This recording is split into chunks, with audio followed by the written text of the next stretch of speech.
Kemetic Yoga is the philosophy of ancient Egypt that we call Ma'at. And Ma'at means that the nature of the universe is one of balance, is one of harmony, it's one of order, it's one of justice, and it's one of reciprocity. And so we see all of those attributes being manifested throughout the universe. And so our goal as individuals or as humans who live in the universe is to emulate those principles in the way that we think, in the way that we behave, in everything that we do, because we want to be a reflection of this concept of Ma'at. Okay. And so we do that. One of the methodologies by which we do that is through the practice of yoga. Okay. And so that means through our meditation, through our movements and our postures, through our controlled deep breathing, to the way that we eat, and to our ethical standards and our ethical behavior in terms of how we treat each other. First of all, how we treat the self, how we treat others, how we treat nature. You know, we hold nature, we hold others, we hold ourselves in a state of high esteem. And so we do not violate the various laws and the various principles that govern how we should interact with everything that that we come in contact with. So the first thing that we learn how to do in the practice of Kemetic Yoga is working with the breath, working with breathing, working with the respiratory system. And we do that because we're trying to use controlled deep breathing to activate the aspect of our bodies, the aspect of our nervous system that deals with our ability to heal ourselves. We as human beings living on the planet Earth, especially during this particular time or this particular epoch, we are suffering from the negative effects of stress, the negative effects of trauma, the negative effects of poor diet, poor air, poor water. So we have an extreme need to heal ourselves. We are also suffering from the negative effects of fake and false disinformation. Okay. And so, because we're living in a reality that is being shaped by falsity, that's being shaped by ideas and information that is not true, it is also having a negative effect upon our psyche and upon our psychological state. And so we use yoga as a means for healing ourselves on the most deepest levels. And our ancestors created these systems in order to assist us. And so what we have done is to do the study of the ancient systems and then to build upon them so that they can meet the needs that we have in today's world, so that they can meet our needs now and not simply meet our needs. So we're not trying to duplicate exactly what was done in the past. We're trying to take the past, we're trying to understand the principles of the past, and we're trying to build upon them so that we can live our lives to the highest extent that we're able to live them now based upon ancient principles. Okay? So the first thing that we learn how to do in Kemetic Yoga, and also what I call yoga skills method, is we learn controlled deep breathing. So what I want you to do is to sit with your legs crossed. I want you to take your right index finger and I want you to find your navel. And we always start off with controlled breathing. I don't care how long you've been doing yoga, you need to start your practice off with controlled deep breathing. You place your hands on your abdomen like this, and then you slowly breathe in through your nose and expand your abdomen. And then hold your breath while you open your mouth and then breathe out.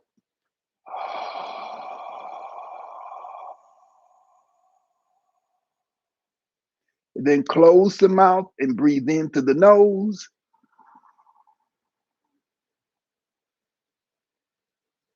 Open the mouth and slowly breathe out.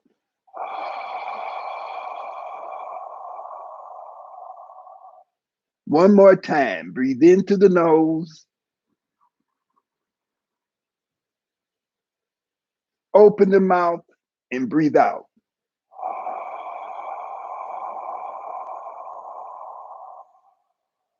And so this is what we call cleansing breath.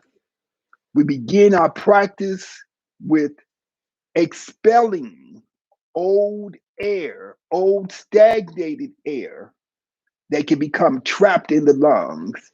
Sometimes this old air can be trapped there for years. I've had examples where I was teaching this technique to people, and one person, he could actually smell cigarette smoke coming from his lungs, or the smell of cigarettes emerging from his lungs, even though he had not smoked a cigarette in 7 years. So the lungs are large. If you was to take the lungs and dissect them and spread them out, they would fill up this entire room, because the lungs are just a large mass of various layers of flesh. And so they contain a lot of pockets, a lot of different places within them where air can become trapped. And so most of us do not breathe deep enough in order to expel the old air from the lungs. So that's why we begin with cleansing breath. And so we come on our backs and we do the same breathing exercise, but laying on the back with the palms on the abdomen. And then we slowly breathe in through the nose, and we slowly open the mouth and we breathe out.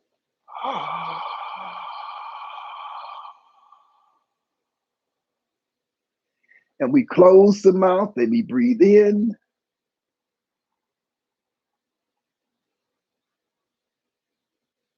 We open the mouth and we breathe out.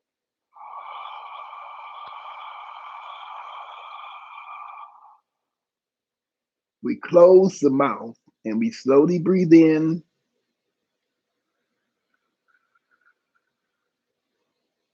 We hold it, we let the mouth open, and then we exhale.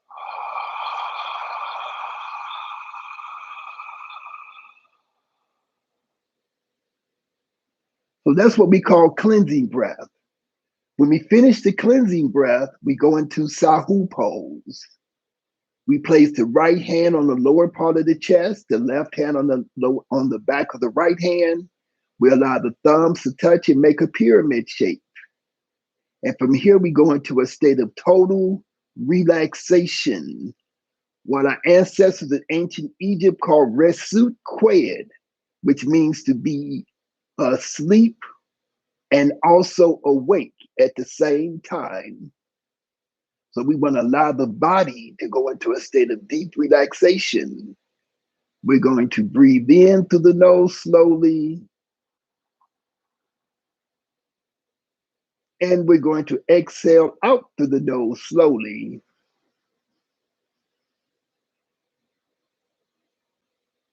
We're going to breathe in.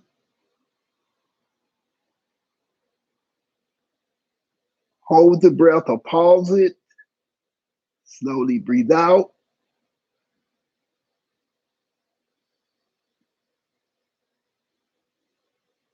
Relax your body into the earth. And then breathe in again. And slowly breathe out. So you want to feel your body go into a state of deep, deep relaxation. And then once you have achieved a deep state of relaxation, you inhale your hands up off the chest and you exhale your hands down to the floor next to your body.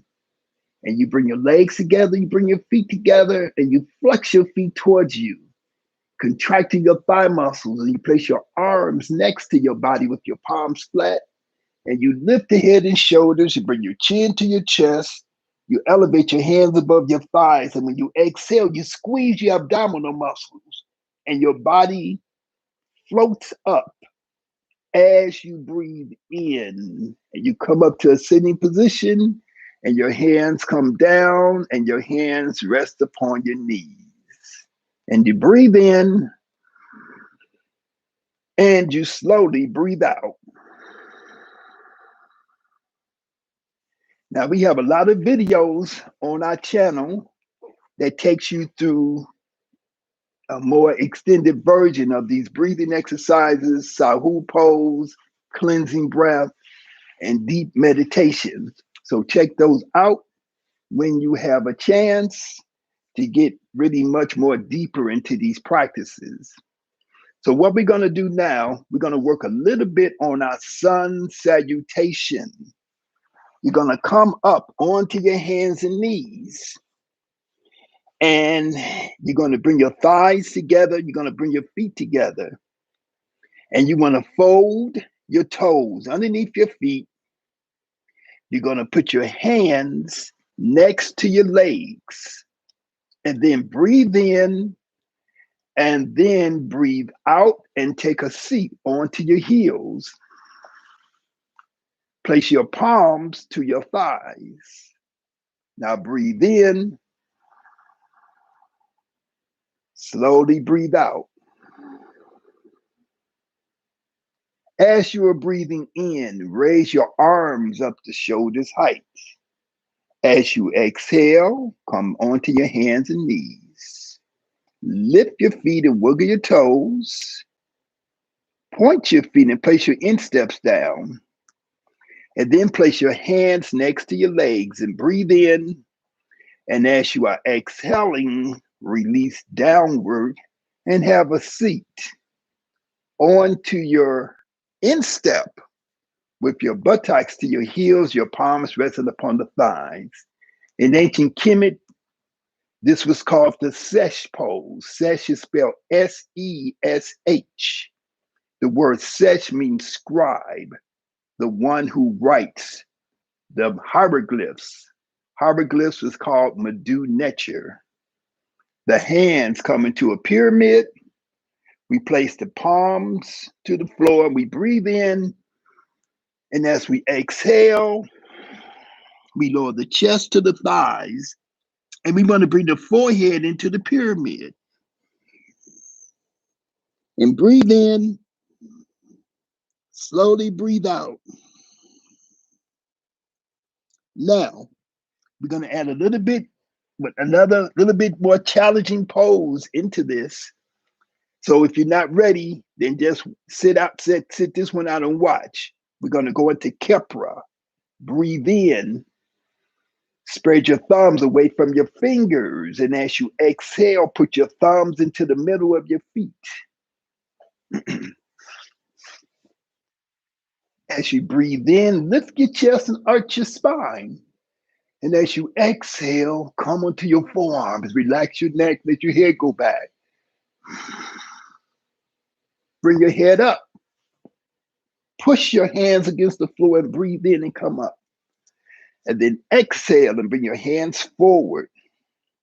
Now, if you had to sit that one out, just come onto your hands and knees now. And we're going to, because what we're trying to do, we just try to use that to condition the ankles.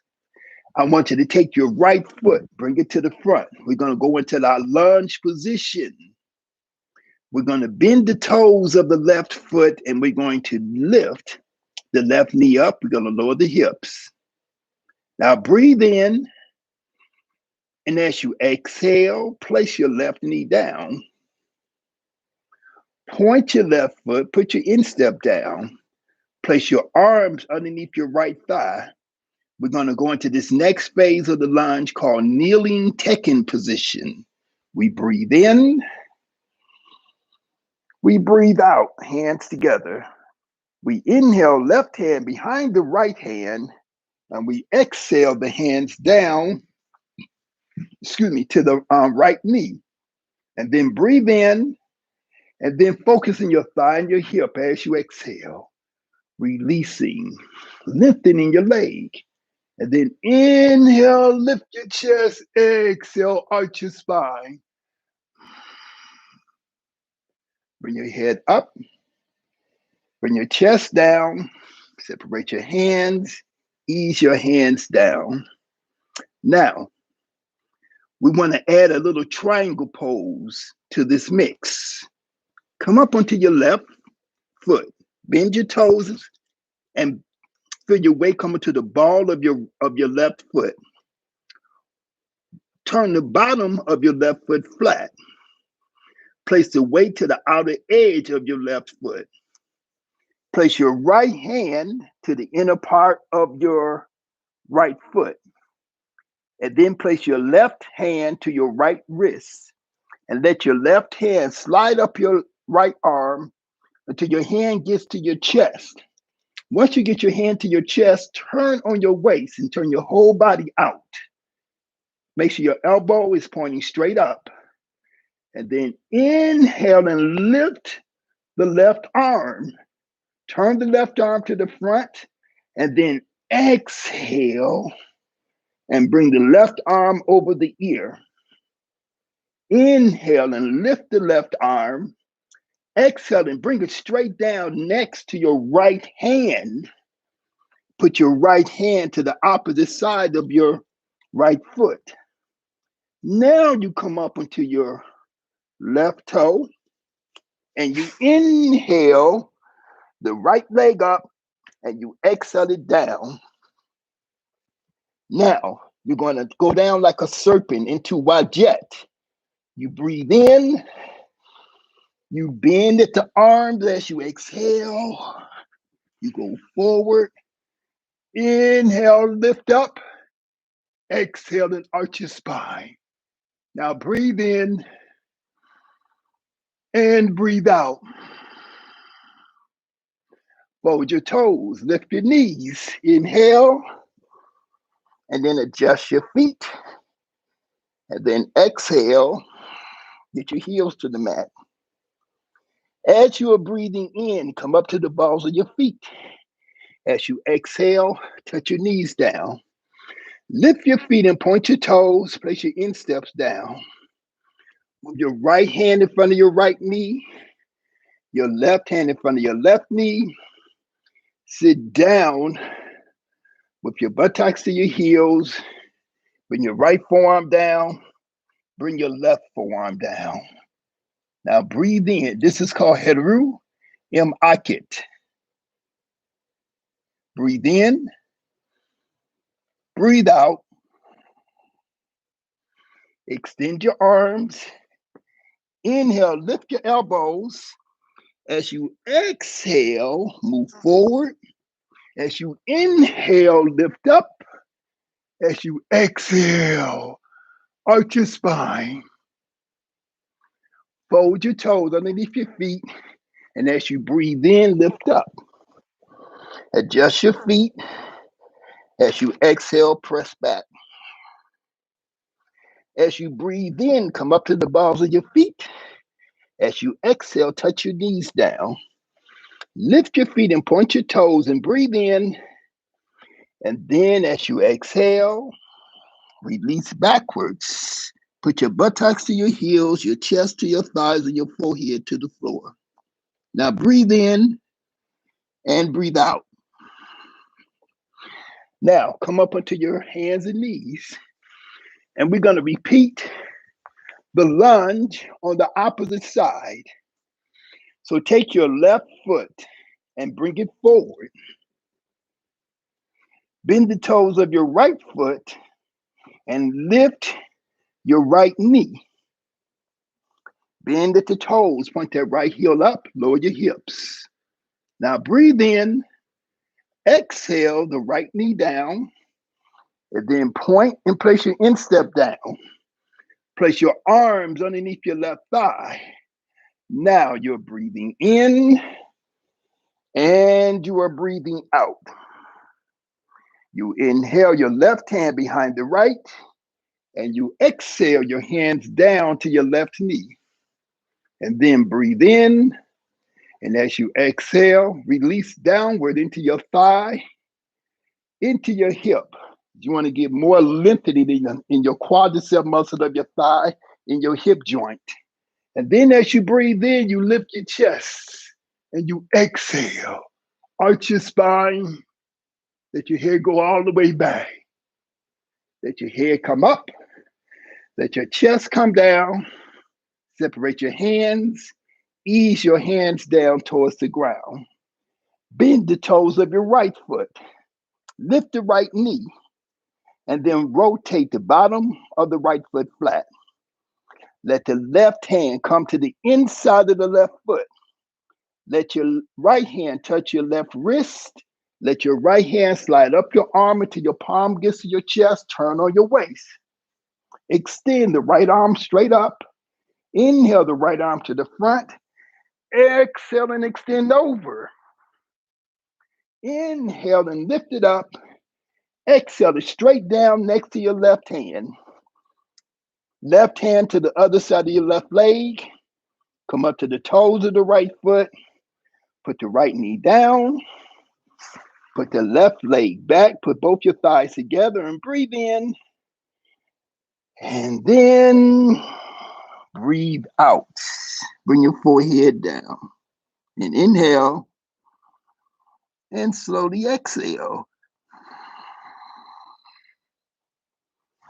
Now come up into your hands and knees. And cross your legs into Sesh pose, variation 1, or what we also call the easy pose. Okay? Hold on to your front leg. And we're going to pull, we're going to sit all the way up onto our sit bones. And then we're going to take the right hand underneath the left knee, the left hand in the back of the right hand. We breathe in. We're going to lead the chest towards the thigh as we exhale. You breathe in, and then we exhale, go a little bit further. We wrap the arms around the leg. Breathe in and breathe out. Let go of the leg, inhale up, turning to the right. Exhale the hands underneath the right knee. Inhale and lift the chest. Exhale, lower the chest to the thigh. Bring your chin towards your knee. And breathe in and breathe out. Let go of your leg. Inhale yourself up. And then exhale your hands around your knees from behind. Inhale and lift your chest. And as you exhale, ease forward. As you inhale, extend. As you exhale, bring your hands down to the mat. As you inhale, rise up. Put your thumb and forefingers together. And as you exhale, release your wrists down to your knees. Now close your eyes and then breathe slow and deep. Slowly inhale, slowly exhale. Now, take the tip of your tongue and place it right in the center of the roof of your mouth, right in the center of your hard palate, and let it rest there. And breathe through the nose, in and out, very slowly. Relax your body, focus your mind. Try to become aware of the energy and the life force which is moving and circulating through your body.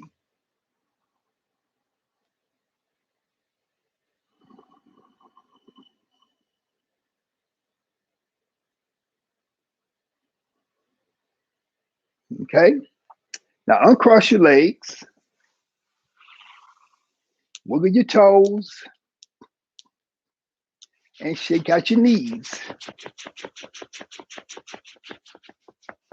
Okay? Now from here, we're going to come to a standing position.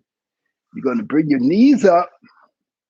You're going to transfer your weight onto the bottom of your feet. You're going to straighten your legs and bend your body forward. And then you're going to inhale and come up. And then exhale.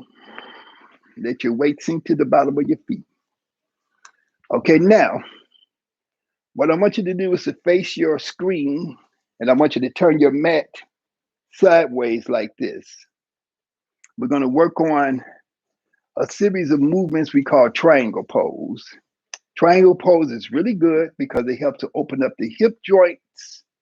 It works into the ball and socket of the hip joint, okay? And it helps to strengthen your thighs, tone your thighs, and also that helps to lengthen your latissimus dorsi muscle, which is this lat muscle, latissimus dorsi here. And it helps to open up your pectoral muscles in your chest. And it helps to expand your lungs to make your lungs stronger. And so we're going to try about 3 variations of the triangle pose, starting with variation 1.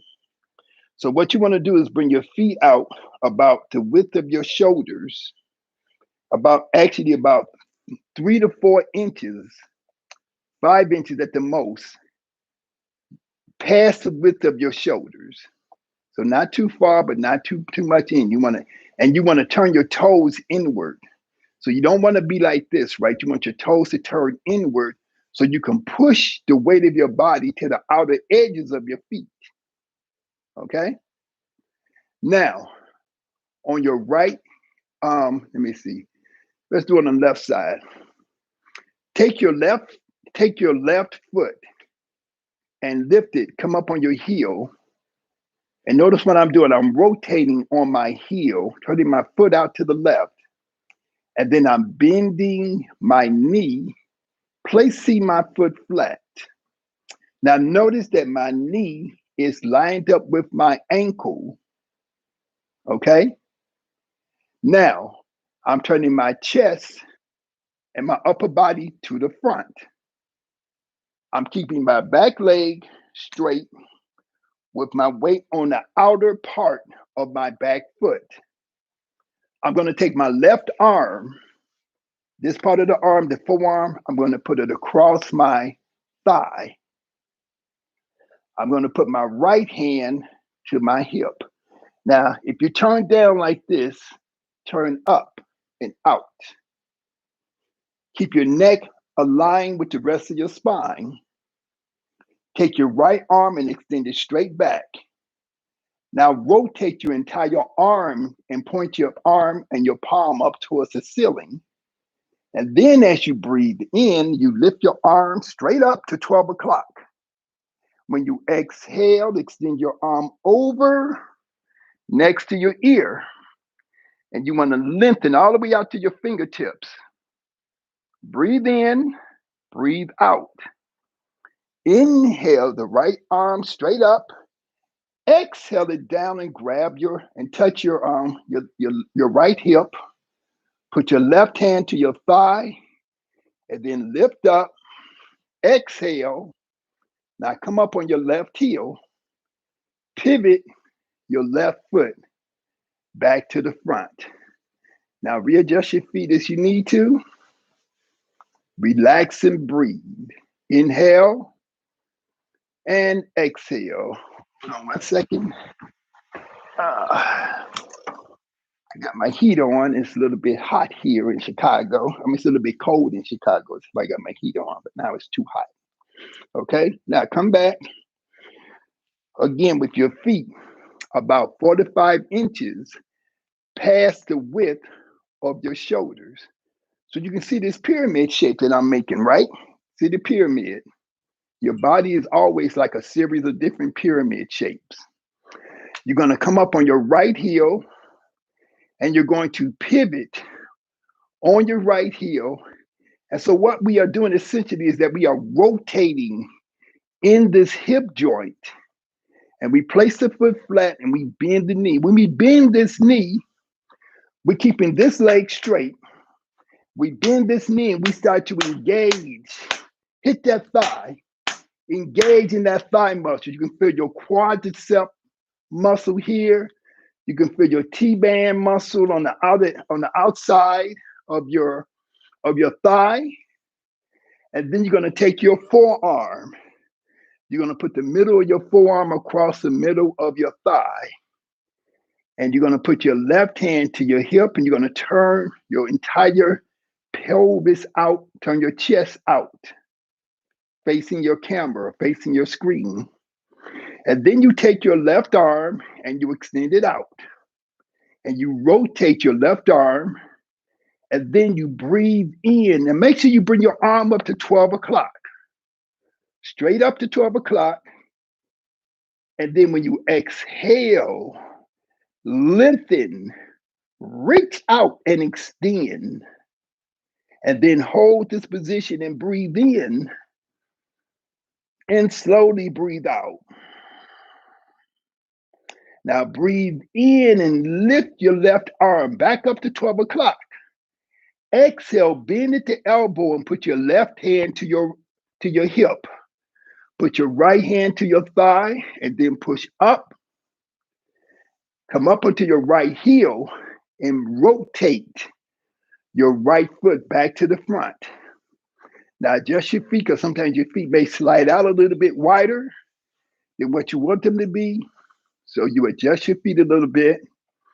And remember to turn your toes in. You want to be slightly pigeon-toed so you can push the weight out to the outer edges of your feet. Okay? So even now, you should be able to feel like a little bit of a burning sensation of working. Your thighs are working. Those muscles are working. You're making them stronger. You're conditioning your body. Okay? Now, we're going to go into triangle pose, variation 2. Come up on your left heel and then pivot again. Pivot. Don't turn your body out, right? Try to isolate in the hip and rotate in that hip joint. And then place your left foot down and then bend that left knee. Look at the geometry of my body. I have, at the most, I'm going to come at a 90-degree angle right here, at the most. But I always want my knee to go in the same direction as my toes. I don't want my knees to go this way. I want my knee to stay here and to point out straight. And I want my knee to stay lined up with my ankle. Then from here, I'm turning my chest out. I take my left hand. I'm going to place it to my right hip. Okay? So I'm this position. I take my right arm and I press it straight down. I squeeze my arm muscles, engaging my arm muscles, and I rotate my right arm out to the side.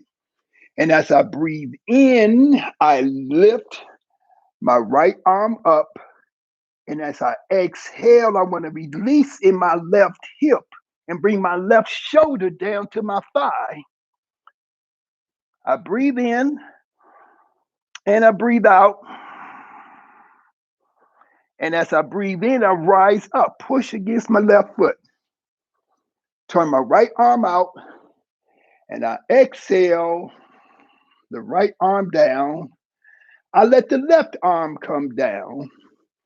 I come up on my left heel, and I rotate the left foot back to the front. And then I adjust my feet. Okay, come back. I come back to my original position, finding my balance, finding my stability. Okay, taking my time, being very patient and meticulous.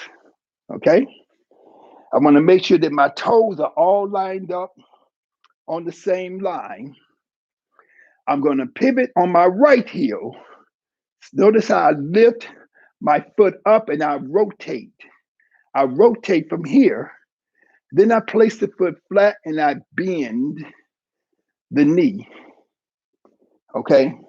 Now, therapeutically, if you have what they call bad knees, right? You have an injury to your knee or you have some type of weakness, This is the type of position that you want to do. You don't want to bend your knee all the way. You want to bend your knee at this approximate 90-degree angle, and you want to feel those muscles that support the knee become strengthened. Okay? So this is exactly type of posture that you want to do if you have injuries to your knee, if you have what they call bad knees, and so on and so forth. Also, if you have issues with your thigh muscles, flabby thighs, this is what you want to do. You're going to get rock hard thighs from doing this position, right? But more important than those external things, you're going to get a lot of internal energy flow, a lot of expansion of your lungs. So keep your chest and shoulders square. Put your right hand to the left side of your body. Rotate your left arm. So when I say rotate, I mean turn your arm out from the shoulder and then lift it. Breathe in as you lift. Lift your arm all the way up to 12 o'clock as you inhale.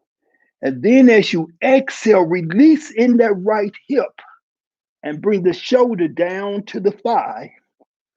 And then breathe in and breathe out. Now breathe in and lift up. Turn the left arm out and exhale the left arm down. Move the right hand down. Now come up on your right heel. Pivot your right foot back to the front. And then adjust your feet. Find your balance again. Make sure you're at the proper distance, so on and so forth. Now you have finished that position on two sides. Now I want you to breathe. Breathe in, slowly breathe out, and try to see if you can experience the change in your respiratory system. If you can experience the change in your breathing should be deeper. Your lungs should be larger. Your nostrils should be more open. Your head should be more clear. Okay? So now we're going to try variation 3. Variation 3 of the triangle pose. Okay? So you bring your feet back into position. Make sure you push your weight to the outer edges of your feet. Pushing the weight to the outer edges of your feet gives you more stability. Okay? Come up on your left heel and pivot. Place it flat and then bend. Keep this right leg straight. Push your weight back to the outer edge of your right foot. Keep your hips, your chest, and your shoulders square to the front. Okay? You feel this movement, you're going to feel your leg muscles working. Now, come into this position like Wakanda forever, Kemet forever, Africa forever. Breathe in and lift the arms up. Exhale and put your hands together. Inhale the back of the hands together and exhale to make a straight line from fingertip to fingertip. Breathe in, exhale, and lower the left hand down next to the left foot. Breathe in and turn the right arm to the side. Exhale it over the ear. Now breathe in, breathe out. Inhale the right arm up and then exhale and then inhale up. Now hold it here. Come up on your left heel. Exhale and pivot and lower the arms simultaneously. Now breathe in and breathe out. Okay? Sometimes you get a little hitch in your hip. All right? So that's triangle pose variation 3 on the left side. Now we're going to finish up by doing the same pose on the right side. So we come up on the right heel, we rotate the leg, rotate the foot, and then we place the foot down, engaging the thigh. Keep your hips, your chest, and your shoulders square to the front. Keep your right knee pointing straight out to the side. That alignment is what's going to help you to get stronger legs. Then we come here like Wakanda forever. We breathe in. We breathe out. We breathe in. We breathe out. We breathe in. And as we exhale, we come straight over. We put the right hand next to the right foot. The left arm is pointing up at 12 o'clock. As we inhale, we turn the left arm to the side, and we exhale the arm out over the ear. Now breathe in and breathe out. Inhale the left arm up, exhale. Inhale up, come up on the right heel, exhale and pivot and lower the arms down. Now breathe in and breathe out. Breathe in and breathe out. Now maintain this position. Widen your stance. Get wider. Keep those toes turned in. Put the weight on the outer edges of your feet. Put your hands on your hips. Breathe in. And when you exhale, you're going to shift your hips back like you're folding downward. Extend your hands out. Put your palms flat. Look between your legs. Keep your legs straight. Breathe in and slowly breathe out. Breathe in and breathe out. Place your hands to your thighs. Inhale yourself up and then exhale. Now, work yourself back up. You see that? Almost like you're doing a dance. And then once you come back up, you're going to shake out your legs. So you stand on one leg and you stand on one leg, you sort of shake out the other leg, right?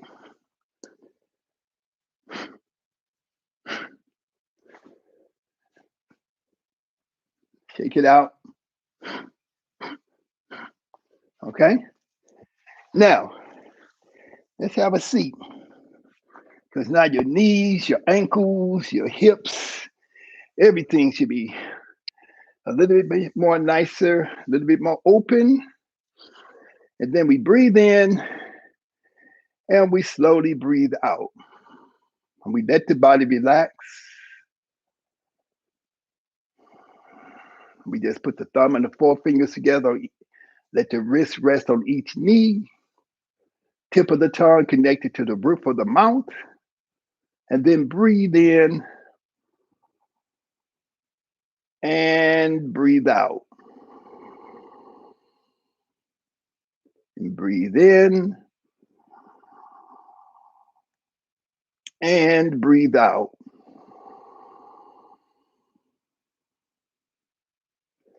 Now, uncross your legs. Legs out in front.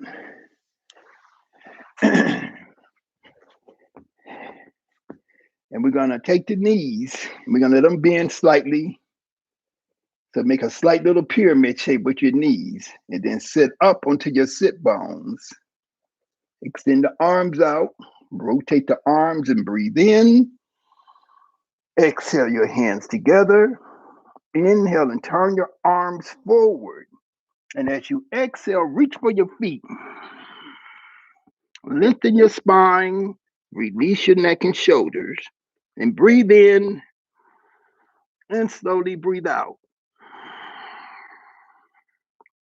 Now, let go of your feet. Inhale up.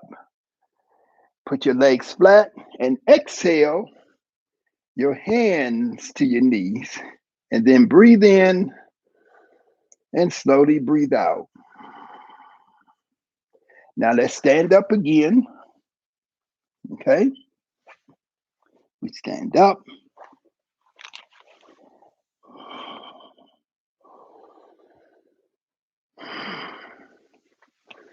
All right. Now, we're going to go through maybe one more sequence. And that sequence is Ma'at Ka. So we're going to come to the end. We're going to come to the edge of the mat. Okay? To the back edge of the mat. We're going to bring the feet together. 2 big toes touch. Heels are slightly separated. And then we make fists with the hands. And then we bend the knees and we tuck the hips. And as we breathe in, we're lifting the left knee. And as we exhale, we extend the leg. We put the left heel to the floor. We shift the weight into the left foot. And then we adjust and we stand up straight. We open the hands. We rotate the arms. We use the inhalation to lift the arms about 3/4 of the way up. With the exhalation, we bring the hands together. With the inhalation, we tilt the head halfway back. With the exhalation, we release the neck. We allow the head to go back. As we breathe in, we bring the head up straight. As we exhale, we travel downward from the waist, and we try to touch the fingertips to the mat. Now, flatten your back. Inhale up. Hold the breath. Exhale the breath as you let your head go back. Bring the head up straight. Let the back of your hands come together. Exhale, make a straight line from fingertip to fingertip. Breathe in. Exhale to your right. Turn your palms out. Breathe in. Exhale and bend your arms into Ka position. Breathe in. Exhale and turn your head and look towards the left arm. Inhale, bring your chin over your chest. Exhale, look towards your right arm. Turn your head and bring your chin over your chest. And as you breathe in, turn your body forward. And then slowly exhale and bring your palms together in front of your chest. Come up on your left heel. Now shift your hips back and bend your right knee. Breathe in. And as you exhale, I want you to go down. I want you to lengthen the hamstrings in the back of your left thigh. Lower your hands down and touch your big toe. And then bend your arms. Breathe in and lift your body up. And then exhale. As you inhale, let your arms go up. As you exhale, let your head go back. As you inhale, bring your head up straight. Let the back of your hands come together. And then exhale. Now breathe in. Exhale and shift your hips back. Inhale. Exhale and rotate. Put your left hand, stiffen your left hand, and then put your fingertips to the inside of your left foot. And lock your left hand against the inside of your left foot. And then turn your head and look up at your right arm, at your right hand. Now turn your body parallel to the ground. Breathe in and come up. Exhale and bend the arms. Breathe in. Slowly exhale as you bring your palms together in front of your chest. And as you inhale, your arms go up. As you exhale, your head goes back. As you inhale, your head comes back up. The back of your hands come together and you exhale and breathe in and exhale. Make your fist, bend your left knee. Inhale, the right leg up. Exhale, your right foot down next to your left foot. And then breathe in and breathe out. Okay? So we're going to repeat this position One more time, and then we're going to start our question and answer session. Okay? So one more time on the right side. Whatever we do on one side, we must repeat the same thing on the opposite side. So we're facing this direction. We put our hands into Kemetic fist. That means we're going to fold the fingers in and we place the thumb on top, the arms at the side. We lift the chest, we lower the shoulders. We shift the weight into the left foot. We exhale, inhale,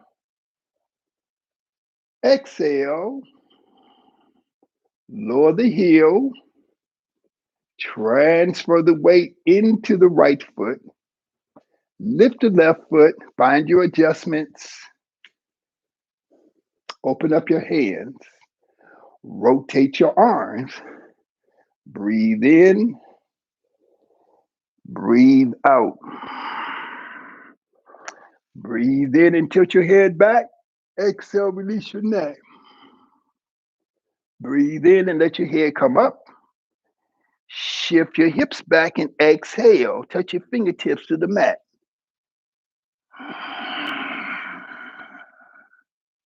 Breathe in and come up. Breathe out, release your neck, let your head go back. Inhale, your head up straight. Back of your hands come together and exhale. Now breathe in, exhale to your left. Turn your palms to your left. Breathe in, exhale to bend your arms at the elbows into ka position. Breathe in, exhale and turn your head to the right. Inhale, turn your head to the center. Exhale, turn your head to the left. Turn your head back to the center. Breathe in and turn your body to the front. Slowly exhale as you bring your palms together in front of your chest.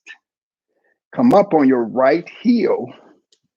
Once you get up on your right heel, you're going to bend your left knee and shift back.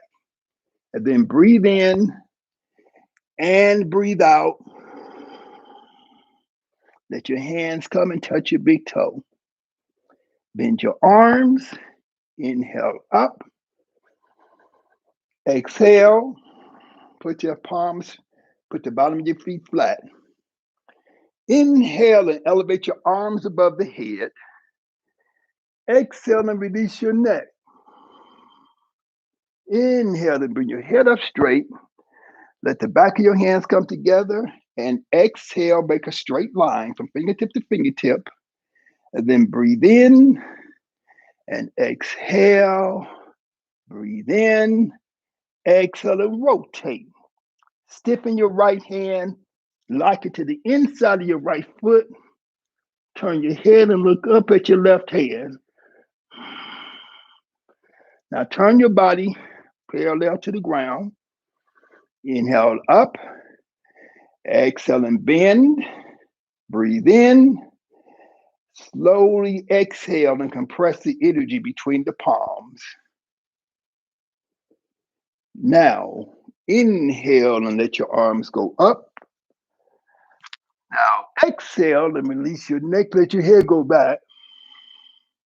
Inhale and bring your head up straight. Let the back of your hands come together and exhale. And breathe in. Exhale. Make your Kemetic fist. Bend your right knee. And inhale your left foot up. Lift the knee, point the toe towards the floor. Exhale your left big toe right next to your right big toe. And then bring both your feet down together and breathe in. Slowly breathe out. Breathe in. Exhale and bend downward. Bend your knees and sit. Legs come out in front. Come on to your back of the head to the mat, feet, shoulders width apart. Place your right palm on the lower part of your chest. Place your left hand on the back of your right hand. Let your thumbs touch and make a pyramid shape. Allow the tip of your tongue to rest on the hard palate in the middle. Your eyes are closed and you're breathing slowly and deeply through your nostrils. As you breathe in, your abdomen expands. As you breathe out, your abdomen contracts. And breathe in and slowly breathe out.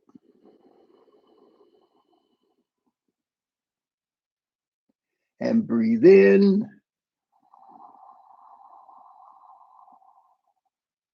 And slowly breathe out.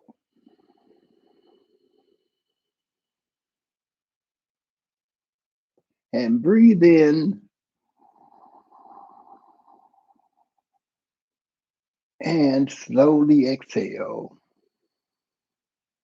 Relax. And just allow yourself to breathe naturally through your nostrils.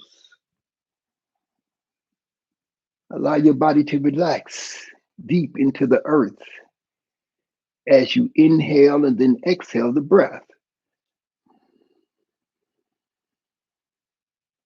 Releasing all anxiety from the mind.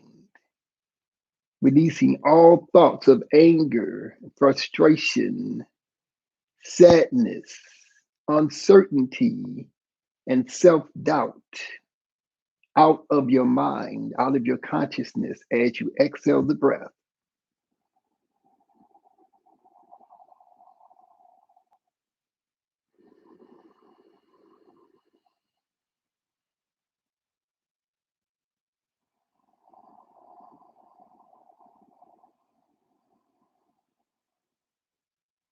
Breathe slow and deep. Allow the breath to take control. Allow the breath to take you into a deep state of transcendence, where you are transitioning away from the physical world and into the world of the spirit, into the world of energy, into the world of life force. Allow the life force to move and circulate through your body, healing your body, rejuvenating your body, boosting your immune system.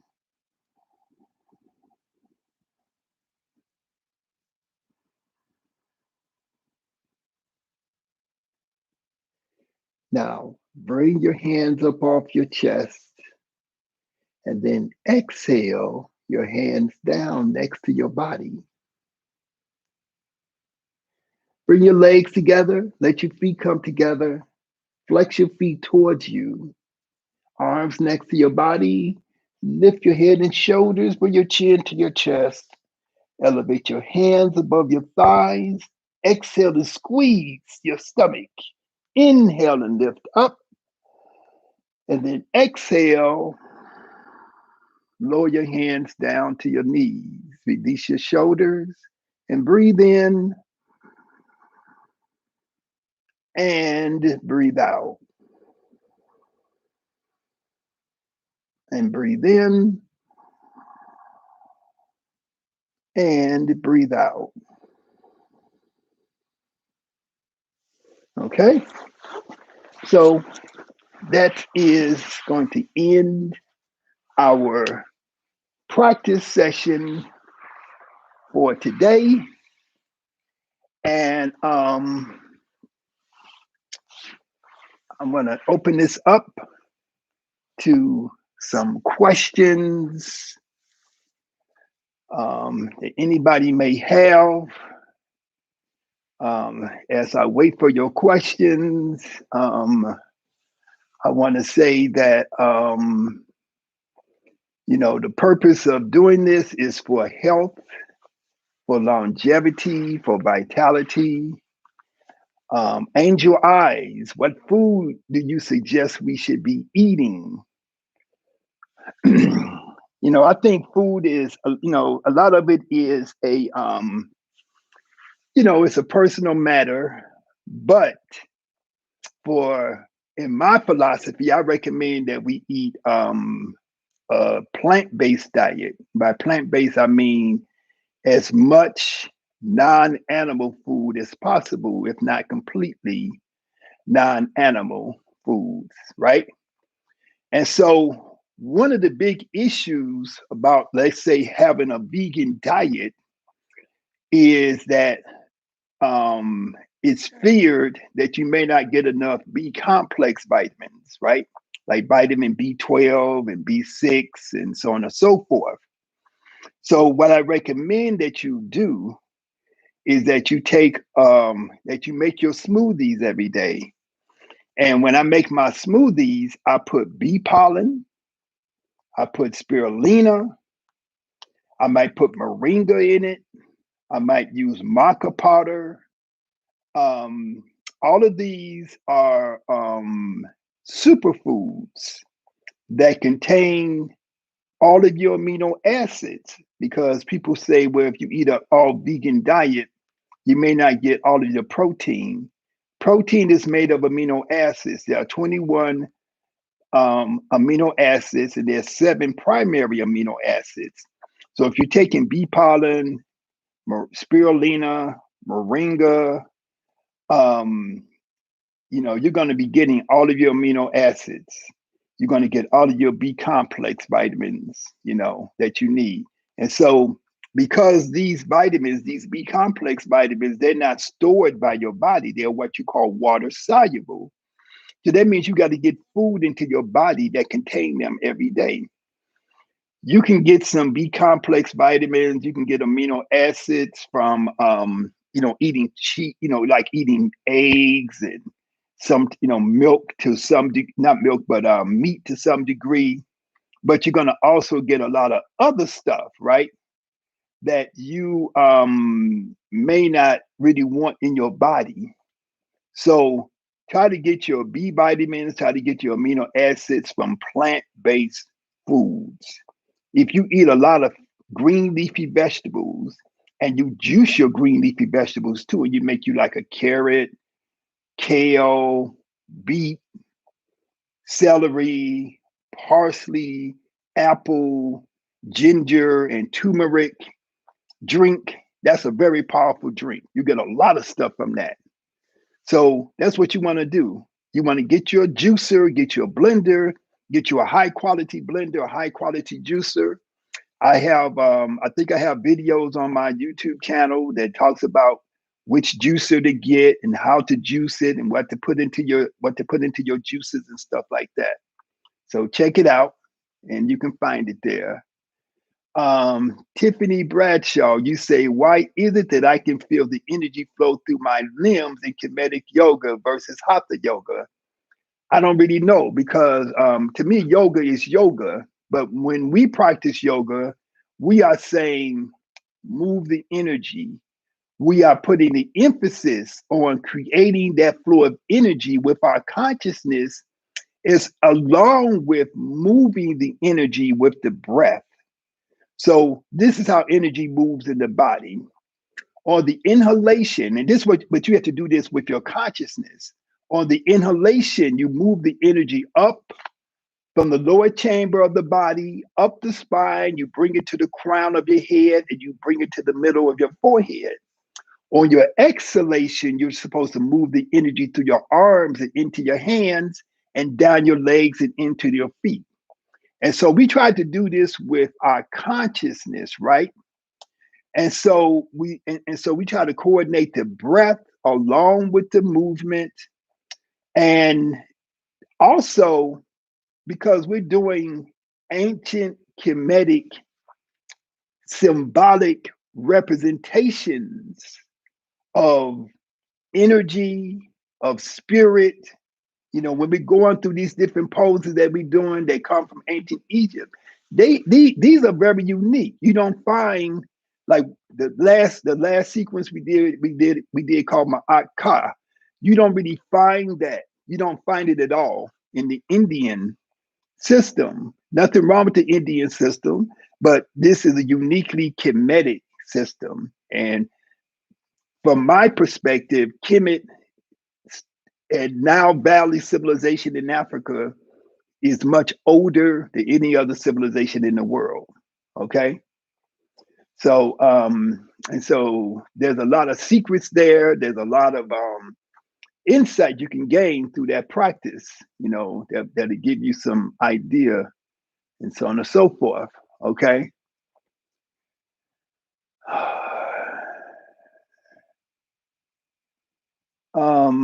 Any other questions?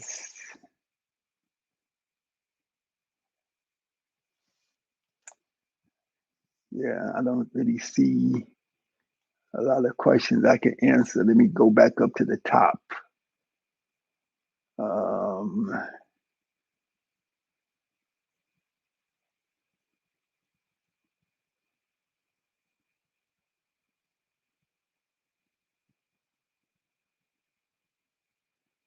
okay. Oh, yeah. How often should we practice? Um, I'm going to answer it like this. You should practice every day if you can. Each day that you practice, if you have like a regular life, right? Like you have to go out into the world every day.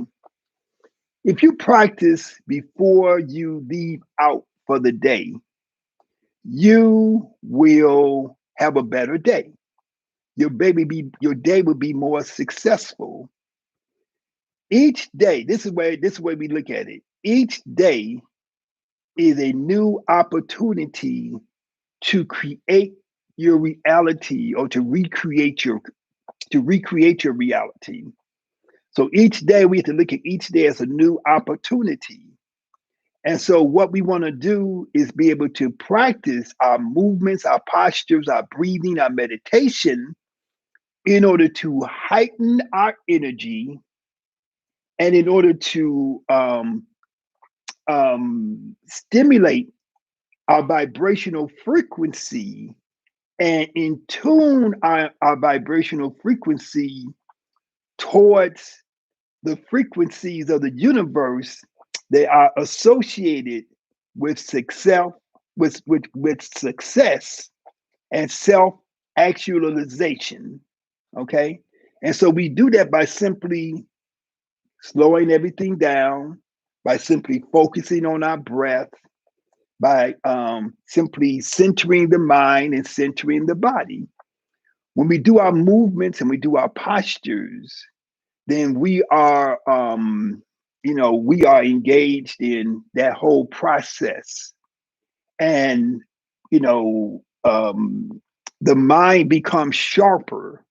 So, say for that particular day, you're in a meeting with somebody and you're trying to negotiate something, your mind is going to be sharper. You're going to be more in tune. Also, your psychic abilities. When we say psychic ability, we're talking about ESP. ESP means extra sensory perception. Extrasensory perception is not really extra. It is part of our being. We have the natural capacity, the natural ability to do things like telepathy, to transfer thought from one person to another, or to receive thought from another person. We have the ability of clairvoyance to know something, or precognition, which means to know something before it happens. Okay. And so when we start to develop those skills and those natural abilities, we can't do anything but become more successful. So I would practice yoga every day if I was, that's what I do. I practice every day. And and I try to use my practice as a means of creating my reality. That's what yoga skills method means. Yoga skills method, or YSM, means that whatever you are doing on the mat, you transfer that into your everyday life. If you are on the mat and you're learning how to become patient, become calm, to become focused, you want to carry that patience, that calmness, that focus into your everyday existence, right? And so that's what we're trying to work with, right? Um, Somebody's asking about teacher certification being offered in California. Everything that we're doing right now is online. If you go to our website, which is called KemeticYogaSkills.com, you can see our lineup of all the courses that we're doing, both online and in person. We don't have anything scheduled for California. You know, we're still in the middle of a pandemic. So I can't really schedule anything, that, in these circumstances. But we got courses coming up in July in Jamaica, July 29th, July 20th until the 29th. Then we have a tour of ancient Kemet coming up August 1st to August 12th. Then we have a teacher training course taking place in Kemet in Egypt, November 24th until December 5th. And we have our online courses going on that you could join in at any time. So if you're interested, you can go to www, to Kemetic Yoga Skill. I got to get out of that habit saying www. It's Kemetic, KemeticYogaskills, Kemetic Yoga Skills.com. Okay. Let me try to write this here.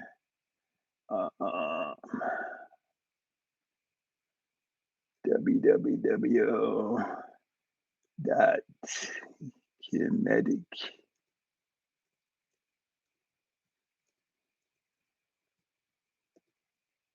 SKILLS dot COM. Okay. And so that's our website. And so you can find whatever you're looking for there. We also have videos, instructional videos there. We also have meditation audio there. What else? Yeah, we have a lot of stuff there. All of our courses, everything is there. So somebody's asking about chanting, right? We do a chant. We call it Om Shu Ra. Now everybody knows Om, right? Om, you say Om. Om is a universal sound of energy. Om is not associated with any particular culture. So we take the sound of Om and we combine it with the sound of Shu, SHU. What is Shu? Shu is the atmosphere. We are enveloped in Shu. We're like a fish. A fish is swimming in a water medium, right? We as human beings, we don't live in the water, but we are in a medium of air. And in ancient Kemet, they called the air Shu, SHU. And then we know that we have something in the sky called the sun. And in ancient Egyptian, they called it Ra. So Ra is the life force and energy from the sun. So one of the kind of chants that I come up with is called Om Shu Ra. And so it goes like this. You breathe in through the nose, and then you say, Om Shu.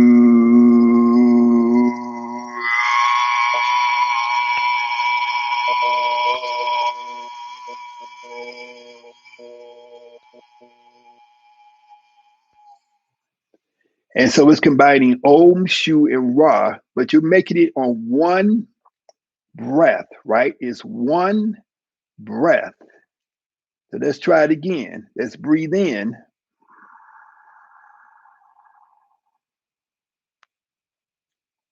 Om, Shu, Ra.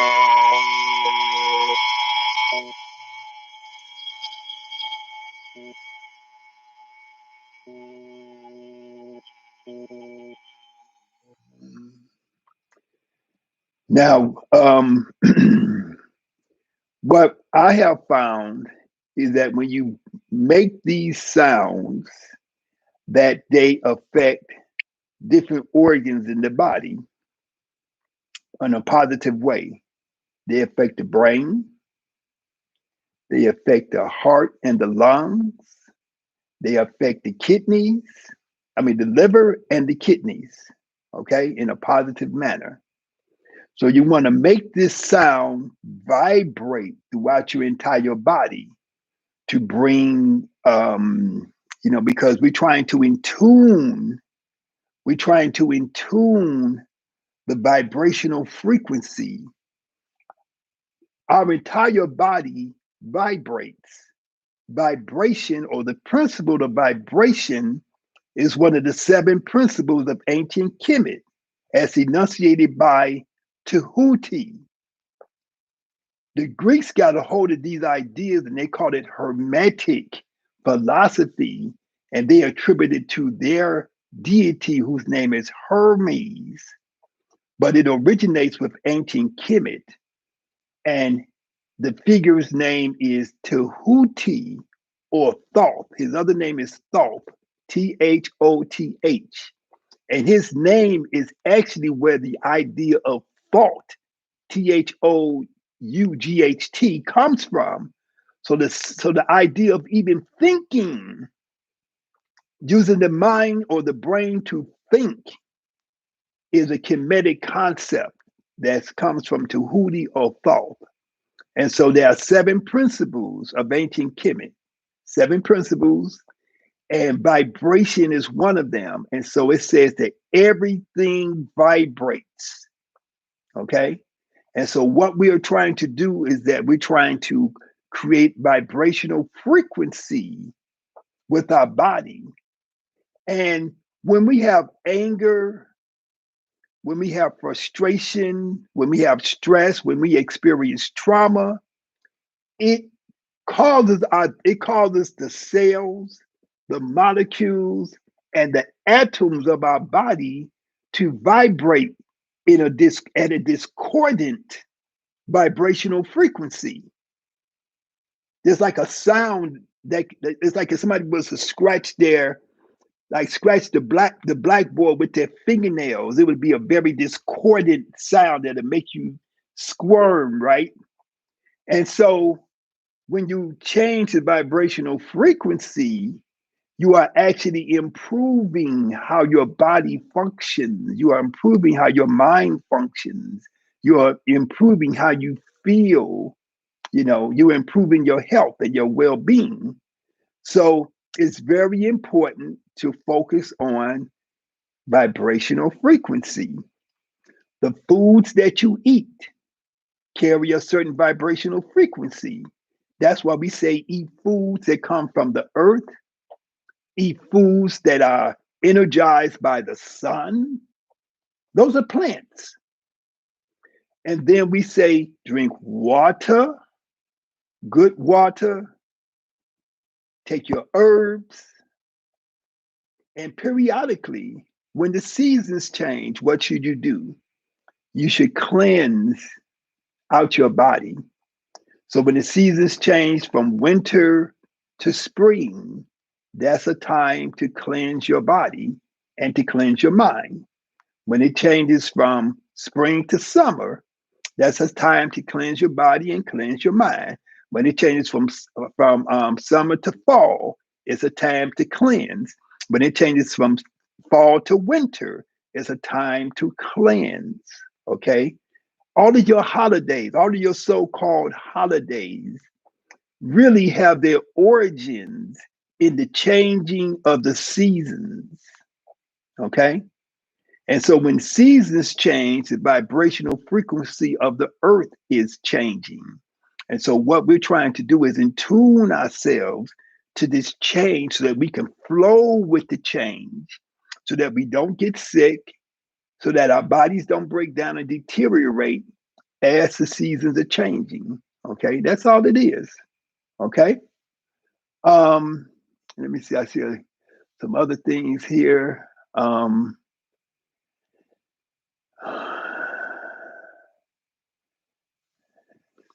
thank you.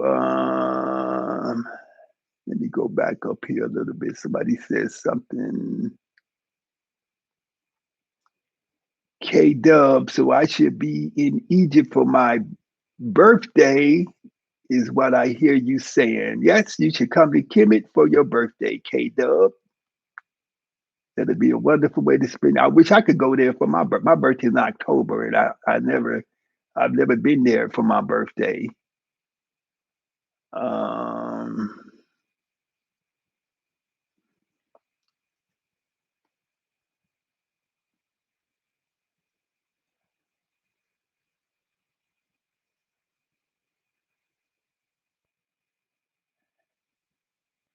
okay.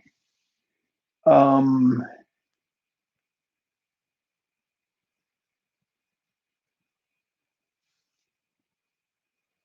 okay. So I see comments, but I don't necessarily see any more questions. So,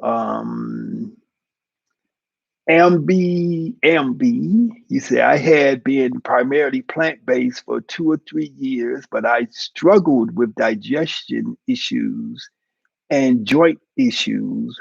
What detox do you recommend for detoxing or supplements to support digestion and bones? Okay, listen, I got the perfect solution for you, Ambi. We are engaging on a 21-day detox starting tomorrow. So if you send me an email, I'm gonna put in my email address, and I will send you the information on the detox, and that'll be easier than me going into a lot of stuff here. But my email is just my name, Yasir Yoga Skills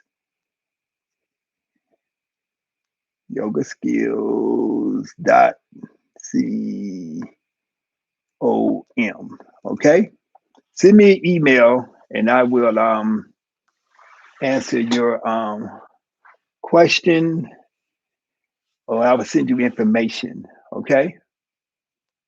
Thank you, Ambi. Hope I'm saying your name right. All right. So if there's no more questions, let me see if I can think of anything else to tell you. Please go to our YouTube channel, subscribe if you're not subscribed, click like, and all those kind of things, because we're trying to build up the our web presence and stuff like that. And so whatever we do will be good. I see Gail Huddleston there. I know who you are. You went to Egypt with us. You went to Kemet with us. So peace and love to you. Uncle Yasir. Who calls me Uncle Yasir? I know who that is too. All right. So peace and love to everybody. And I'm going to end it now. If you do have any other questions, please please send me an email at Yasir at yogaskills.com. My number, I'm putting my number here, 77339666613.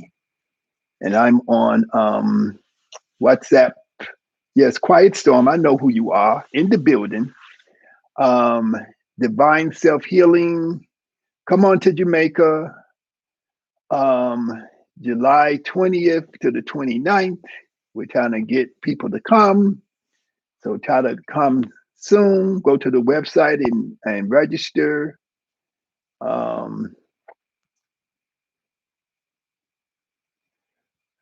We did to retreat in Paris. Oh, okay. I know who you are.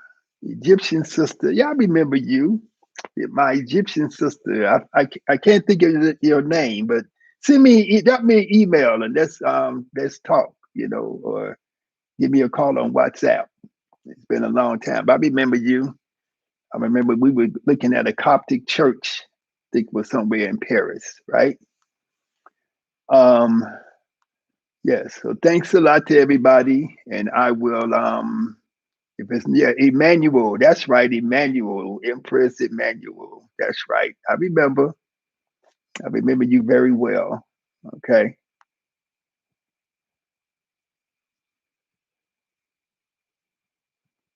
Now somebody's asking about the lower body and the upper body. Okay.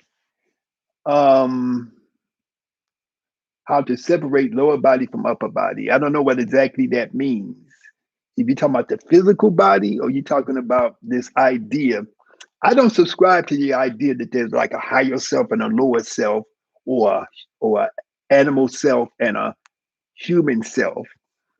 Um, if that's what you're referring to, I think that certain people have put that idea out there, but the from our perspective, we believe that there's only one self. People see images from ancient Kemet, where you see like you might see the Sphinx, which is, like I said, the proper name is Heru Im Akhet, and he has the head of a human and the body of a lion. And some people try to say that the body of the lion represents the animal nature, and the head of the human represents the human nature. But that is but that is not what it really is. When you see an animal associated with a human, it means that the human is taking on the positive attributes of that animal. Because sometimes you see the body of a human with the head of an animal, right? Like you see Sekhmet, she has the head of a lion and the body of a woman, of a human. And so the idea that one is human and one is animal nature and one is higher self and lower self, that's not what that represents. But that's like a misrepresentation or misinterpretation that some people have presented and put out into the world by writing different books and doing videos and stuff. But I don't deal with it like that. And hey, Michelle Grimes.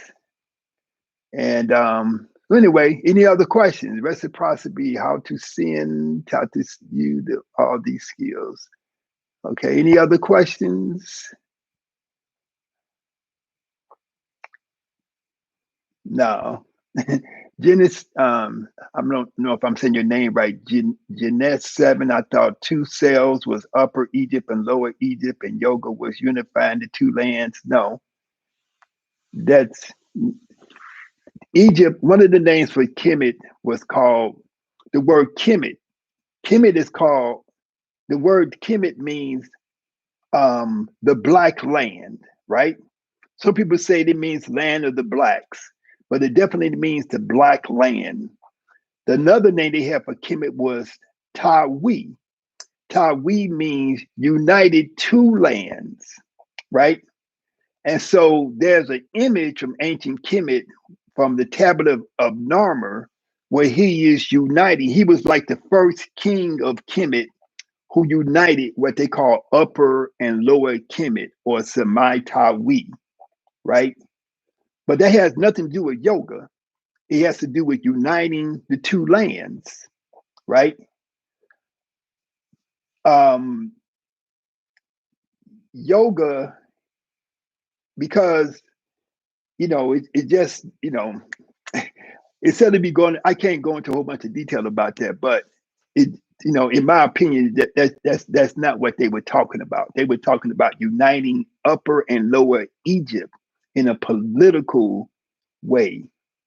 Okay, they were not referring to yoga or the practice of yoga. There are many, many other symbols and ideas that are related to yoga that had nothing to do with uniting an upper part of yourself and a lower part of yourself. The self was looked upon as one. You don't have an upper self and a lower self. You don't have an animal nature and a human nature or a godlike nature and stuff like that. That is not the way, that idea is not borne out when you really study the way the Africans, that when you study the way the Africans look or Africans thought. So somebody's saying, what is the Kemetic word for yoga? I think the Kemetic word for yoga is ma'at, M-A-A-T, ma'at. And ma'at doesn't mean uniting upper and lower, uniting two things together. Ma'at means balance, harmony, justice, reciprocity, um, um, justice, reciprocity, harmony, balance, and justice. That's what ma'at means. And ma'at is, if I was going to use a word for yoga from a Kemetic perspective, I would call it ma'at. The ancient Egyptians, they also had a word for meditation. It was called resut qued. So we would spell it in English RSWT. Let me put it on here. RSWT and then QWED. Okay. So to me, that was their word for what we call meditation. And the symbol was an eye on top of a bed, an open eye. So the idea of it is that it represents being awake and asleep at the same time. Okay. Being awake while you are asleep. So it means that you are in that deep, deep state of relaxation, that deep, deep state of transcendence, but you are still conscious. There are other symbols, and this is hard to talk about without using visual aids. But there's another symbol where you see our Sar standing like this after he has been resurrected. And behind him is what they call the false door, right? And it has the two eyes looking out. And what it represents is that he has been resurrected physically in the world, but he is not of the world. Okay, this is a yogic idea. Okay, it is another idea when you see a casket, like there's a wooden, like the actual body of a deceased person was put into a wooden casket. On the side of the wooden casket, right next to the head, are two eyes. And those eyes are a symbolic way of saying they can, is a symbolic way of saying that I'm able to see out from the spirit world into the material world. So I'm still connected, right? So, so these are just some of the ideas and concepts, but the idea of Samaitawi and meaning yoga, that idea was first broached by a man named Yogi Khan, Babakar Khan, and it was adopted. It was sort of picked up by this other guy who started writing some books as if he was like inventing this stuff or finding out this stuff himself, but he was really taking some of the works from Babakar Khan. Babakar Khan was a protege of Sheikh Anta Diop in Senegal. He's a Senegalese brother. And he started to do what he called yoga of the pharaohs, and he said that he started doing his research in the 1960s, and so he was the one who came up with this idea of Samai Tawi. But what he did not say that Samai Tawi was the word for yoga. He said, I am adopting this concept of Samai Tawi, of uniting the two lands. I'm using this as a metaphor for the practice of yoga. He did not say that the ancestors said, this is our word for yoga. That's not what he said. But people later on, 30, 40 years later, picked up his work and misinterpreted what he was really saying. Okay, so I hope that adds a little bit of clarity for it. Okay. Any other questions? Because I don't mind being here answering the questions. I just don't want to stay longer if everybody's finished.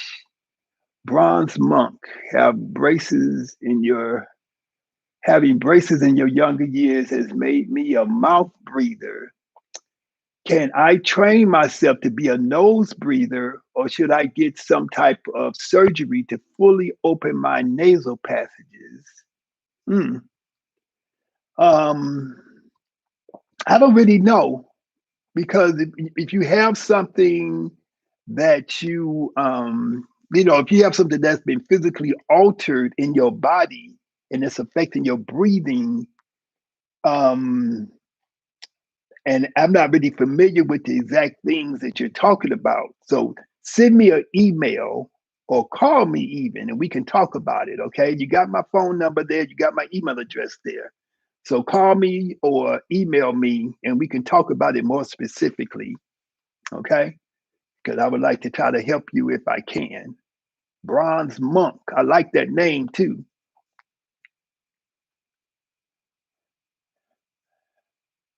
Lana Mela, you say, I cannot do all the poses yet, but I am enjoying. Thank you. Okay, so the poses are all developmental. It takes time to be able to allow your body to change in order to um, adapt itself to being able to get into the postures. When you're doing yoga, you are doing yoga to the degree that your body allows you to do it.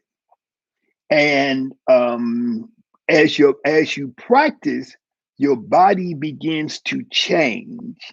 As your body changes, your ability to go deeper into your postures, to go deeper into your breath, to go deeper into your meditation will also increase. So it's a matter of practice, practice, practice. Okay. Um, I noticed the sound ambi. I noticed the sound bowls and drums. How do you incorporate these into practice in your way of life? Are they incorporated in meditation? The answer is yes. I've been playing drums and all these kind of things for many years. Um, yeah. So,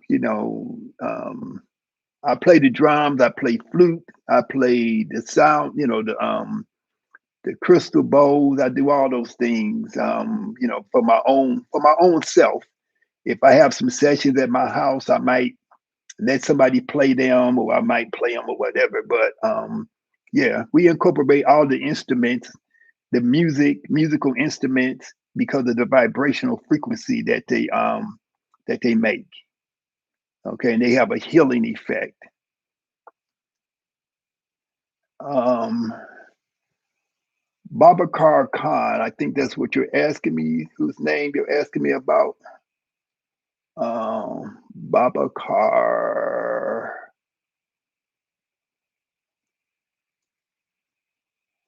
Khane. He's also called, let me do his name right. Babakar,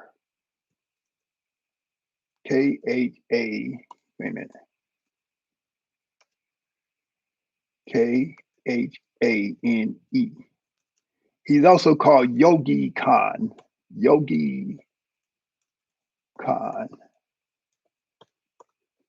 And yeah, and this brother, Yogi Khan or Babakar Khan, he started doing research into the African connection with yoga back in the 1960s. He was a protege of Sheikh Anta Diop.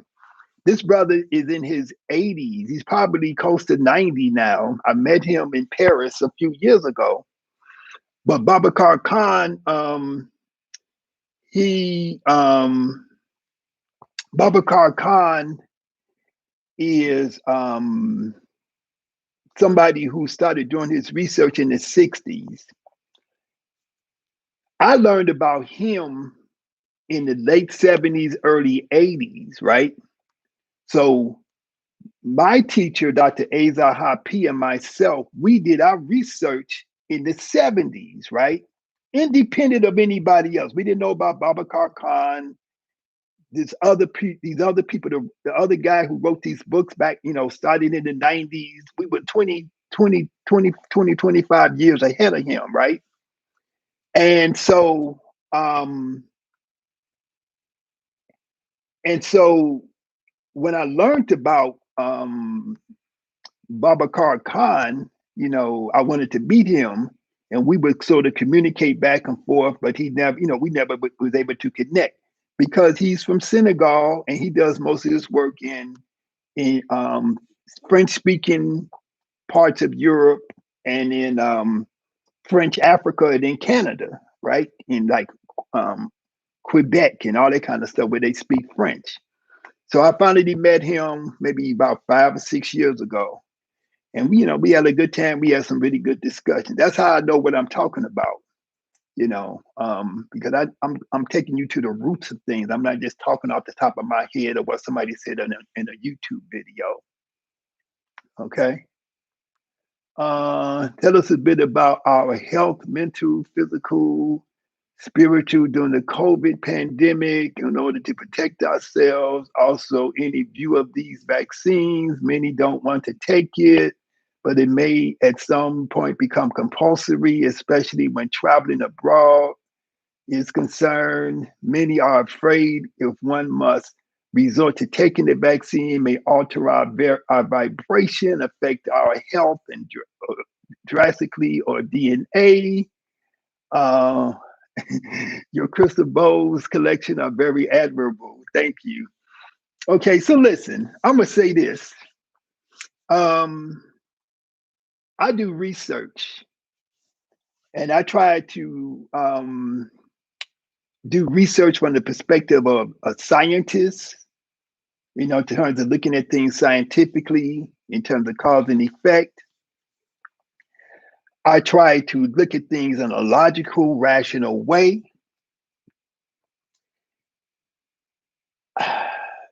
From the research I can do, from what I can read, and from me talking to my friends who are experts. I have friends who are scientists. I have friends who are doctors. I have friends who are virologists. I have friends who are epidemiologists.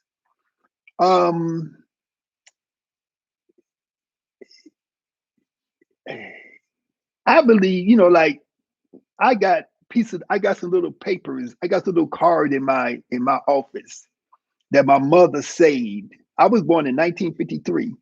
My mother saved all my little shot records. I had all these shots, all of these vaccines, you know, and I'm alive, I don't think it altered my DNA. I don't think it did anything to me, and I think the billions and billions and billions of people have had vaccines over the last 70 years.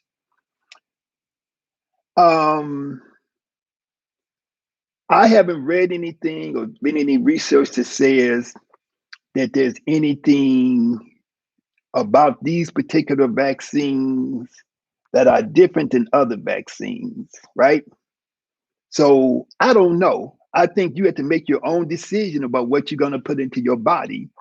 Personally, I don't take vaccines. I've never, other than when I was a child, I took vaccine because I was just a child. And so they gave it to me. I didn't know what I was doing.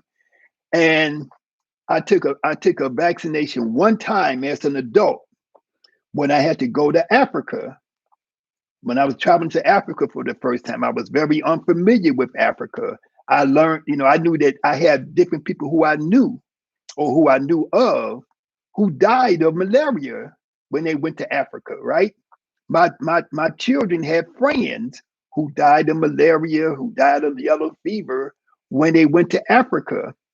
And so I took yellow fever because they wouldn't let me go to Africa unless I took it, because the places I was going, it was required that you had a yellow fever shot. But I took that shot one time and I've never taken it again. And it never, I don't know of any side effect that it had upon me, right? I think that when you talk about people are eating fried chicken and pork chops and stuff, I think that's way worse than taking a vaccine. That's just my opinion. Now, somebody's saying something about the DNA, mRNA. I don't know. I don't know. From what I read, they say that these vaccines do not alter your DNA. People are afraid of this. It's going to alter your DNA. They say it's a conspiracy and stuff like that. I don't know. I'm not there. I don't, I don't have no inside information. So I don't know what it's going to do. But I know people who are friends of mine who have taken the current vaccine that they're offering in the United States in Chicago, and they say they feel fine. I saw something where online where an older lady who had a lot of different health conditions, she took the vaccine and she died like right after she took the vaccine. But she had a whole bunch of health conditions. I got friends who ate peanuts and got real sick and died because they had an allergy to peanuts. When you take a vaccine, there's going to be a certain number of people who are going to die. There's going to be a certain number of people who are going to have an allergic reaction because that's the way vaccines are. But if you're giving something to millions of people or even billions of people, from a public health perspective, you're going to have a certain amount of people that's going to have a bad reaction, right? And that's unfortunate, but that's how vaccines are.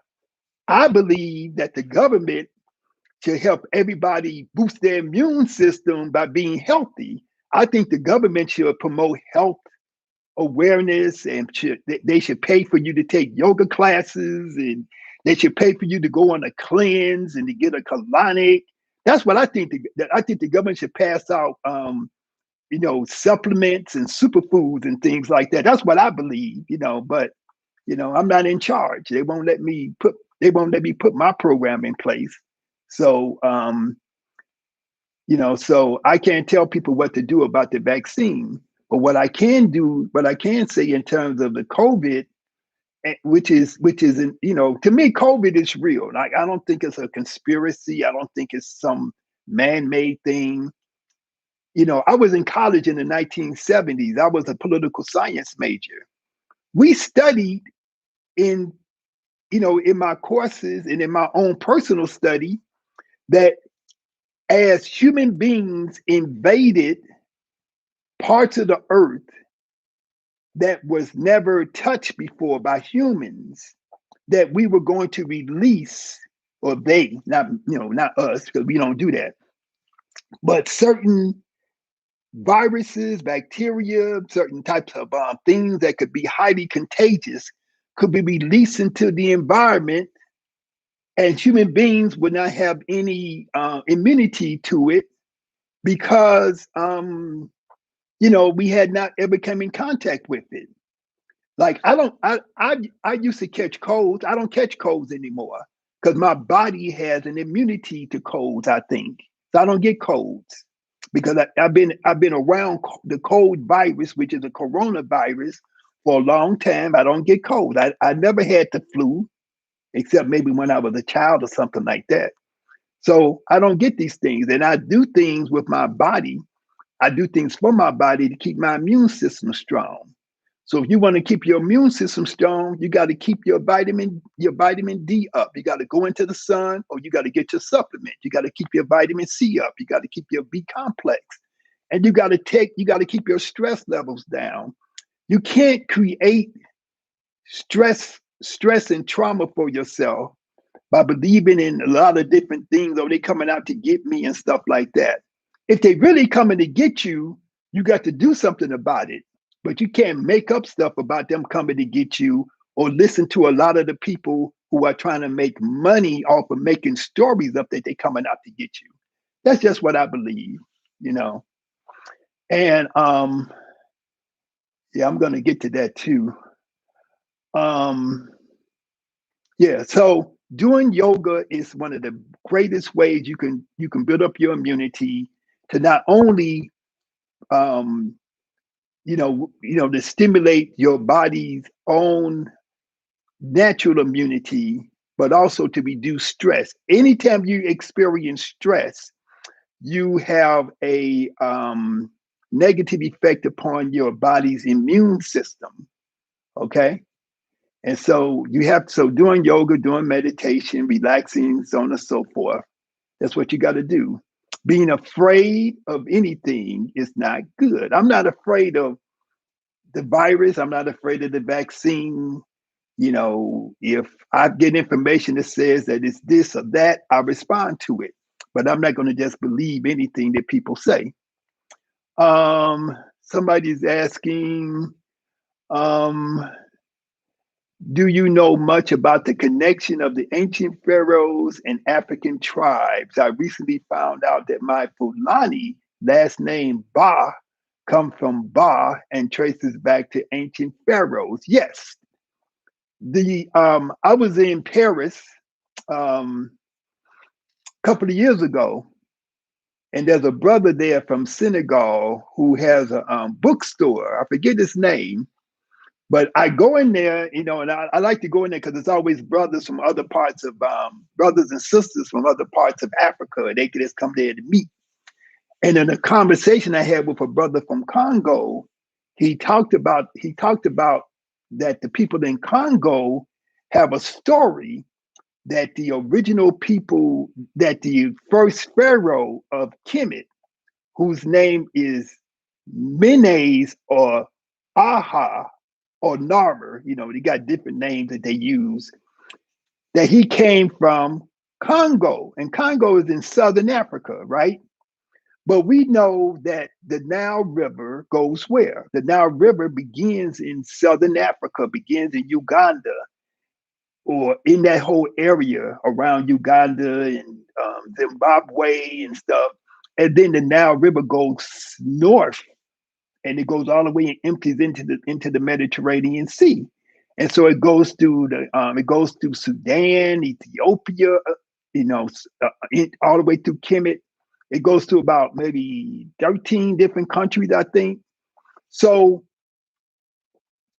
the people of Kemet, where did they come from? They came from all over Africa. They came up the Nile. They were Nilotic people, Nilotic, Nilotic people. They came up the Nile River and they settled and they created Kemet.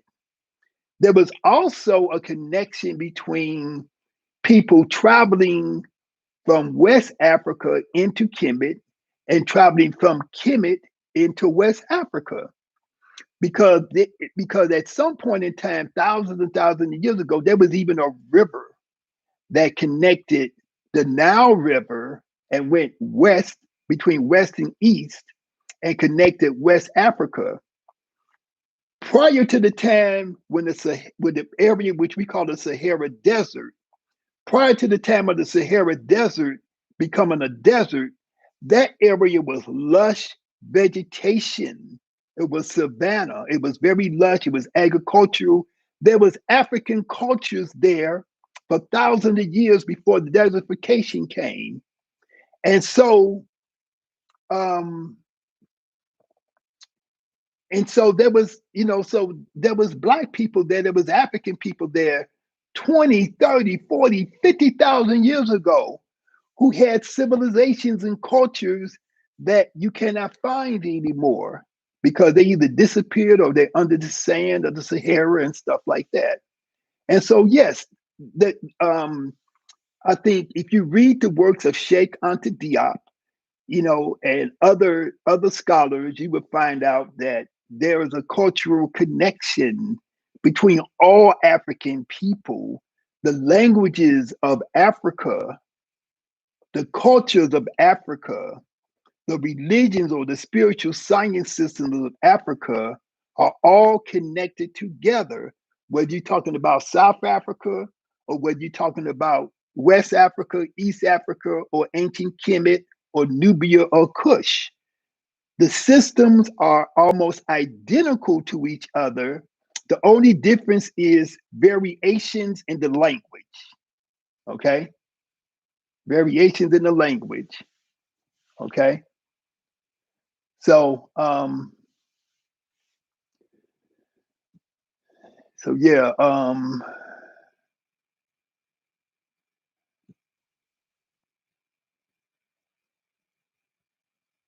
yeah, I don't know about the government. Philip Miner says vaccination is actually an ancient concept. I saw this one science video which explained how ancient Hindu and Chinese doctors had some ways to vaccinate people against smallpox. Vaccinating people against smallpox began in Africa,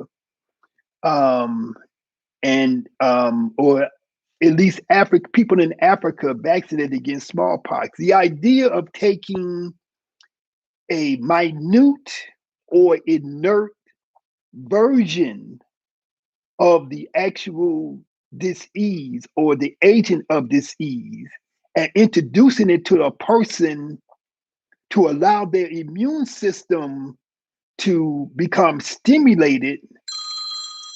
Um, this is a um, th- this is a very sorry, my phone is ringing. This is a very ancient idea, right? This is a very ancient idea that comes from Africa because smallpox was a very smallpox was a very virulent disease. If you go and you research smallpox, you will see that smallpox is a horrible, horrible disease. But that Africans use, you gotta read some books by Dr. Charles Finch. Dr. Charles Finch wrote about this. He did the research into it. Africans invented the idea of vaccination. Now, I'm not going to say that what the government is doing or whatever is the same thing, but the idea, the concept of stimulating the immune system with something, with an inert form or a minute form of the disease agent. This is not new. This is not invented by white people. It's not invented by people trying to kill us. It was invented by our own ancestors. And even when they did it, even when they used their own form of vaccination, some people would get the actual disease and some people would die from it because that's the way vaccination is. But the idea was that instead of having a million people die, we might have several people die, but the millions of people would be protected from it. That's what the idea of vaccination is, you know.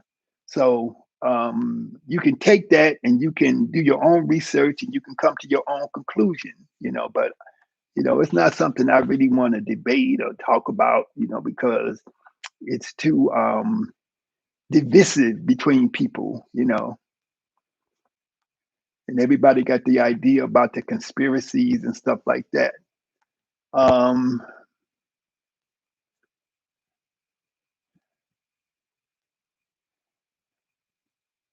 yeah, so yeah, the government should support people doing yoga, and so some of y'all people out there, y'all should run for office. Y'all should become the congressman, the senator, the state representative, and because that's how you implement laws. It depends on the consciousness of the people that's out there.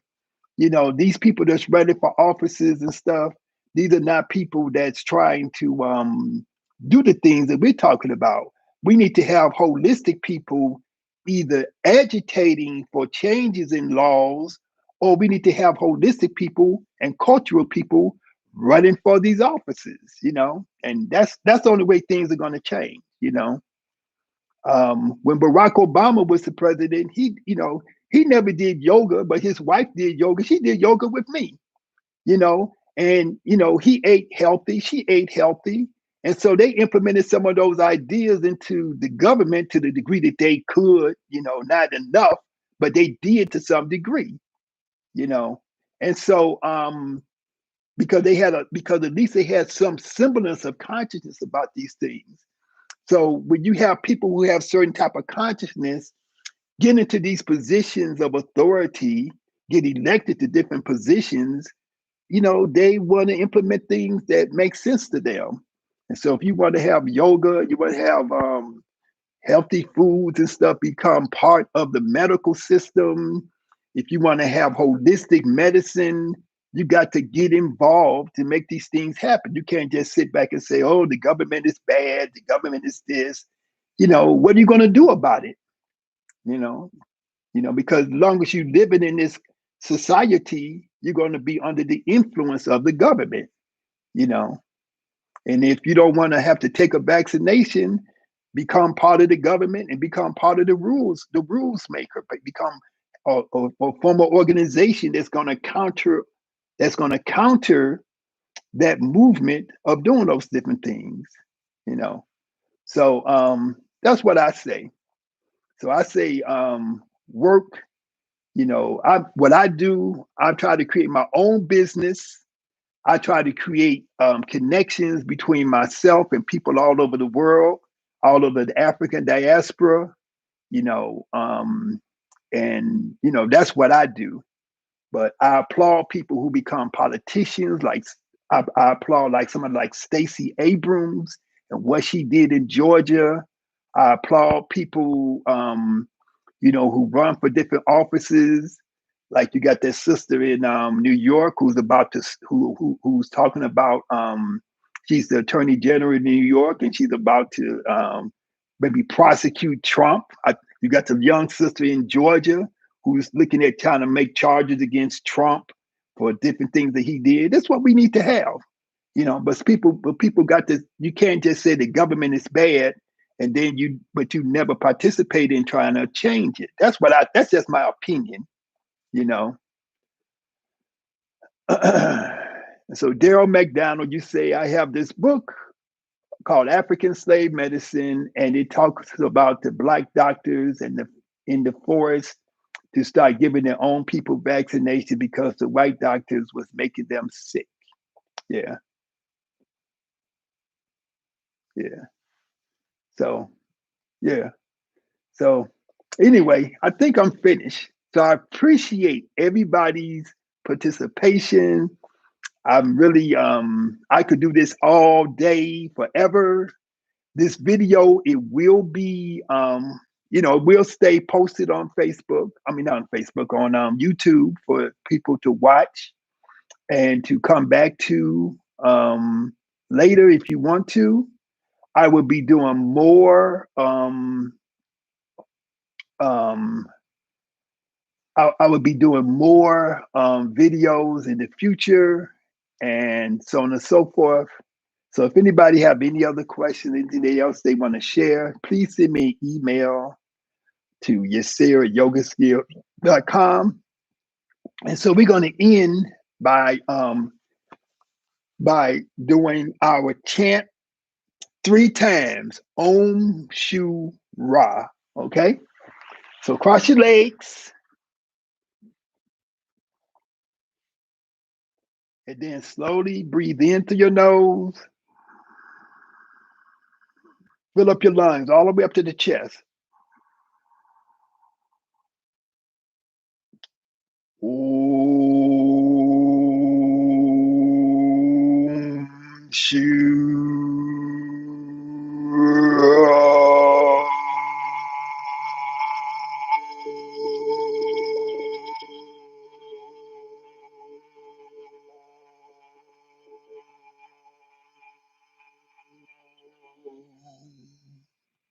Breathe in.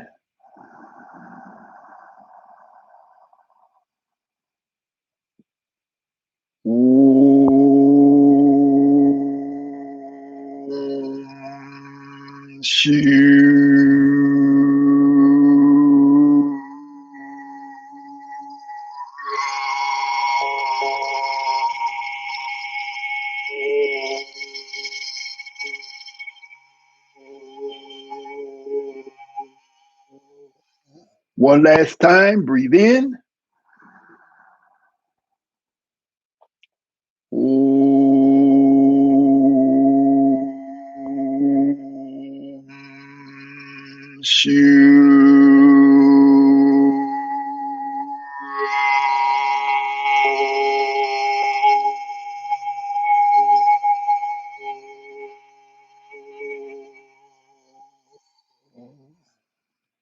Now take a deep breath.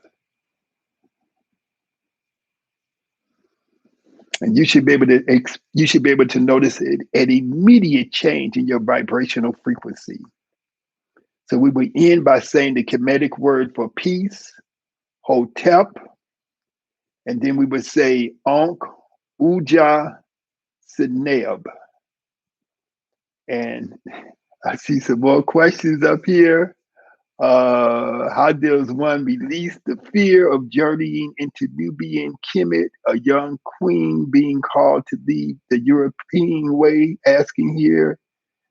Yeah, just come. I've been to Kemet 26 times. I was just there in November. Then I went to Ghana. It's nothing to be afraid of. That's all I can say. Just come on and do it. Hotep means peace. Ankh Uja Seneb means life, health, and prosperity. Hotep.